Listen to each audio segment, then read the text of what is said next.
जोधपुर भारतीय पूर्व सैनिकों द्वारा वेतन विसंगतियों के चलते सभी पूर्व सैनिक संगठन ने विरोध प्रदर्शन करते हुए भारत सरकार के नाम ज्ञापन सौंपा।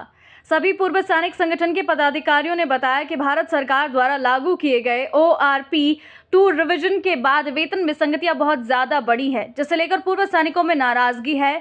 उन्होंने बताया कि कोई भी व्यक्ति अपनी काबिलियत से किसी भी पद पर लगता है, उसे उसका वेतन दिया जाता है। वो अधिक भी हो सकता है, कम भी हो सकता है, परंतु सभी को दिए जाने वाले अन्य भत्ते समान होने चाहिए।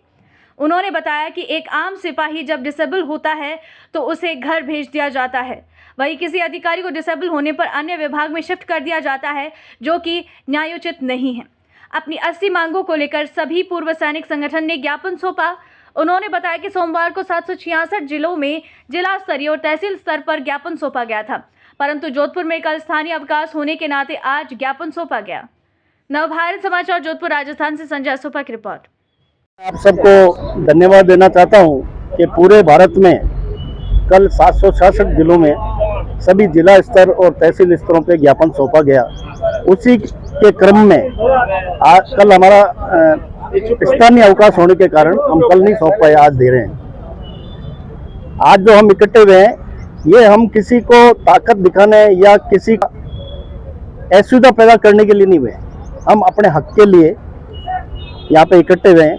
आप सबको विदित होगा 2 महीने पहले ORP 2 रिवीजन का जो फॉर्मेट आया आपके सामने, उसमें आपने देखा होगा बहुत सारी रैंक तो उसमें से गायब भी है, और सिपाही से लेके और ऑनरी कैप्टन तक मेरे ख्याल में लेफ्टिनेंट कैप्टन और सूबेदार साहब और सूबेदार मेजर, इनका तो कुछ बड़ा ही नहीं है, बिल्कुल नहीं, जीरो है। और किसी का अगर बड़ा भी है तो वो उसको आप बढ़ावा नहीं कह सकते हो। ऑनरी फ्राइंग अप से फ्राइंग इसके बारे में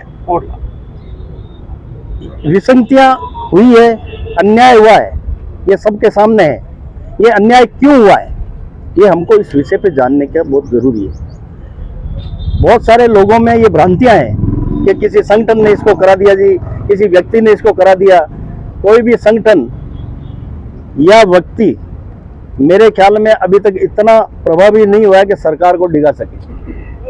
सरकार जो बैठी हुई है वो अपने हिसाब से काम करती है, लेकिन सरकार में जो कमेटी बनाई, स्टैंडिंग कमेटी होती है, उसमें कुछ सांसद होते हैं, कुछ ब्यूरोक्रेट्स होते हैं और कुछ सैन्य अधिकारी और कोई इसके एक्सपर्ट जो होते हैं आर्थिक नियोजन के, उन लोगों को बैठते हैं। वो जैसे रिकमेंडेशन देते हैं उसके आधार पे सरकार उसका मनन करती है, कुछ चीज़ें जोड़ती है, कुछ चीज़ें हटा लेती है। लेकिन सबसे बड़ी जो खराब बात है या दुर्भाग्यपूर्ण बात है वो ये है कि उस कमेटी में आज तक स्वतंत्र भारत के इतिहास में, आज तक बता रहा हूँ मैं, आज तक टिल टुडे कोई भी PBOR का प्रतिनिधित्व नहीं रहा है। ये बहुत दुर्भाग्य की बात है। हम चिल्लाना बहुत जानते हैं, हम अंग्रेजी बहुत अच्छी बोलते हैं, लेकिन हमको ये पता नहीं है हमको करना क्या है। अभी मैं 3 दिन पहले डिफेंस कैबिनेट सेक्रेटरी से मिल के आया। हमने अपने रास्ते से हम मिले, हमने एक दरवाज़ा खुला हुआ है हमारा, उसके थ्रू हम जाके मिल के आए। उसने ये एक पॉइंट मुझे दिया, आपको भी शायद बहुत लोगों को पता नहीं होगा, मुझे भी पता नहीं था। उसने कहा सर आप जो दे रहे हैं पॉइंट 97% हैं आप, हम भी मान रहे हैं, इसमें मानने और नहीं मानने का तो कोई मतलब ही नहीं है, ये तो कागज में है। आप उस पर डालोगे गूगल पे, वो बता देगा सेना में कितने अधिकारी, कितने JGO, कितने OR है। लेकिन आप जब स्टैंडिंग कमेटी बनती है, पे कमीशन कमेटी बनती है, रिवीजन कमेटी बनती है, उसमें आपका तो प्रेजेंटेशन होता ही नहीं है। आप सबसे पहली मांग ये मांगिए कि आपका 60% उसमें प्रतिनिधित्व हो। अगर 10 आदमी बैठते हैं तो 6 आदमी 5 आदमी तो आपके बैठने चाहिए जो आपके हकों के बारे में बोले। क्योंकि एक बार जब नोटिफिकेशन जारी हो जाता है, उसको पलटने के लिए बहुत सारा समय लगता है, बहुत सारी प्रक्रियाएं हैं। सरकार के पास सिर्फ हमारा या किसी भी संगठन का काम करने के लिए इतना समय नहीं है। आपको पता है उनकी प्राथमिकताएं अलग है। हम सब समझते हैं सरकार हमारी है, हमारी वो है, कोई किसी की नहीं है। हक के लिए आपको लड़ना पड़ेगा, आपको जूझना पड़ेगा, आपको खर्चा करना पड़ेगा, आपको अपने आप को दबाना पड़ेगा। मैं बोलूँ मैं वहाँ जाके आया, मैं वहाँ जाके आया, नगण्य है जब तक आप रिजल्ट ओरिएंटेड नहीं होते। आपका रिजल्ट नहीं आता, मेरा दिल्ली जाना, मेरा बंबई जाना, मेरा जंतर मंतर पे जाना नहीं जाना कोई वायदा नहीं रखता है, कोई मायने नहीं रखता है। कैप्टन साहब मांग क्या है? हमारी मांग है 7वां पे आयोग 2015 में डिक्लेयर किया, उस समय एक कमेटी बैठी थी जो इसमें विसंगतियां थी उनको दूर करे और हर 5 साल के बाद में रिवीजन हो। रिवीजन का मतलब एक रैंक एक पे।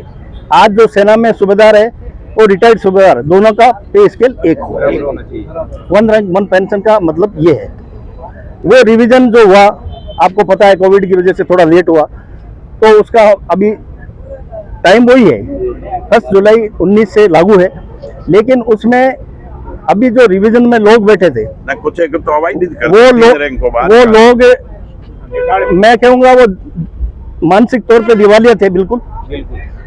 और कुछ ऐसे लोग थे जिनके पिछवाड़े पे लात मारी हुई थी, जो हमारे नीचे वालों को देख के भी खुश नहीं थे। मैं बिल्कुल स्पष्ट कहना चाहता हूँ, ये जिनके फौज ने लात मारी वो लोग उसमें बैठे हुए थे। तो उन्होंने, आप उनसे कैसे उम्मीद कर सकते हैं वो आपका भला करेंगे। उन्होंने उनको गलत तरीके से सरकार को गाइड किया और सरकार ने निर्णय ले लिया। हम सबको तब पता चला जब ये निर्णय बाहर आया। मैं आपको एक उदाहरण बताता हूँ। जब 7th पे कमीशन आया तो हमको एक फॉर्मूला दिया गया था 2.57, वो सबके लिए लागू था, ऑफिसर्स के लिए भी, जेसीओ जवान के लिए भी। और हम लोग बड़े खुश थे कि भाई सबका बराबर बढ़ रहा है। लेकिन पिछले दरवाजे से उन्होंने क्या किया, जो सर्विंग ऑफिसर थे उनको 281 में डाल दिया, 2.81 में डाल दिया। वो आपको भी पता नहीं था, हमको भी पता नहीं था, अफसरों को सबको पता था, अफसर्स को पता था, उनको पता था कि आप 5 साल बैठे रहिए। क्यों अभी हल्ला करोगे तो ये और चिल्लाएंगे। जब रिवीजन होगा आपको इसमें ले लिया जाएगा, आपको एरियर मिल जाएगा। उनको एरियर मिल गया 3-3, 4-4 लाख रुपए का, तो उन्होंने उस दरवाजे से ले लिया। हम चाहते हैं सबको समान रैंक समान वेतन, हमको एमएसपी मिलिट्री सर्विस,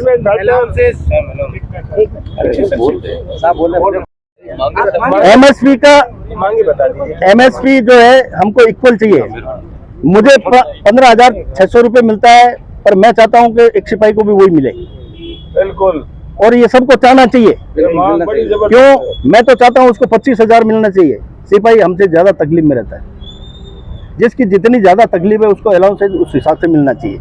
जितने भी अलाउंसेज हैं, हैजर्ड अलाउंस, चाहे सीएचएन अलाउंस है, हाई एल्टीट्यूड अलाउंस है, चाहे सीआई ऑफ अलाउंस है, चाहे डिसेबिलिटी अलाउंस है, या और अन्य जितने भी भत्ते हैं, वो सबके समान तौर पे होना चाहिए। हम किसी के विरुद्ध नहीं है। हम अगर वो ऑफिसर डायरेक्ट गया है, उसकी सैलरी हमसे ज्यादा है, हम उस पर कोई कमेंट्स करना नहीं चाहते। उसकी काबिलियत थी, वो चला गया, उसकी सैलरी, उसकी बेसिक 90,000 है, हम उसको नहीं करेंगे हमारी 90,000 कर दो। लेकिन बाकी जो तकलीफ है उसका तो अलाउंस बराबर मिलना चाहिए। जो एक पीस एरिया में पूरी नौकरी करता है उसको भी उतना ही है। एक सिपाही डिसेबल हो गया, उसको सीधा घर, वो नौकरी नहीं कर सकता। अफसर इन्फेंट्री में हो गया, ऑर्डिनेंस में चला गया जी, वो एसी में चला गया जी, वो जनरल भी बन जाता है। हमारी ये भी मांग है, ये हमारी मांग है। इस तरह के बहुत सारे पॉइंट, हम 80 पॉइंट हैं, इसमें कुछ भी नहीं है। मैं आपको ये बता देना चाहता हूँ, 80 पॉइंट है आपके इसमें, और वो सब आपसे और हमसे रिलेटेड पॉइंट है। हम भारत सरकार से ये पुरजोर मांग करते हैं, ये जो विसंगतियां हैं इसको शीघ्र दूर किया जाए, और जवान तो अच्छा रहेगा, वरना आगे आने वाले चुनाव में आपको सब पता चल जाएगा क्या नतीजा होता है। अगर कोई आपको सर पे बैठा सकता है तो आपको जूतों के पास भी बैठा सकता है। इतनी ताकत आप सबकी ताकत है ये। हमारी शुरू है। अभी मैं एक चीज, आप जितना भी है, जितनी भी विसंगतियां है हमने इसमें डाली हुई है, आप लोग पढ़िए धैर्य से, और उसके ऊपर आपको लगता है एक ये पॉइंट भी आना चाहिए।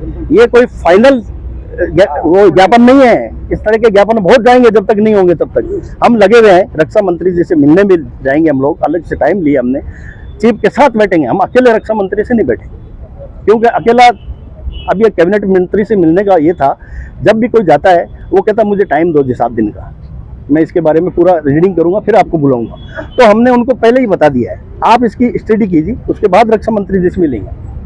धन्यवाद, जय हिंद।